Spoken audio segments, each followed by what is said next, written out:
Good morning mga paps. So, kakagising ko lang. Medyo tinanghali ako ng gising. Ngayong araw, may magaganap na isang birthday yan. So, ayan. Birthday ngayon ng pinsan ko. And then, tulungan natin siyang magluto ng konti lang. So, mairaos lang yung kanyang birthday. Dahil yung kanyang mga pamilya ay wala dito. Minsan dito siya kumakain, gano'n. Dito minsan siya natutulog. So para rin siyang kapatid ko. Tutulong natin siyang magluto.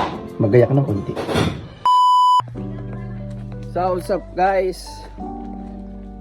Dito tayo sa likod ng bahay. At naglalabog ng... Ano ba to? Bibi. Ano to? Bibi. Bibi. Kapang Sa hindi nakakalam, ang isang bibi ay parang itik. Itik. Ito sa birthday boy, oh. Hi ka muna dyan. Yun, oh. Hintayin natin ito malabog then update na maya kung anong luto ba ito.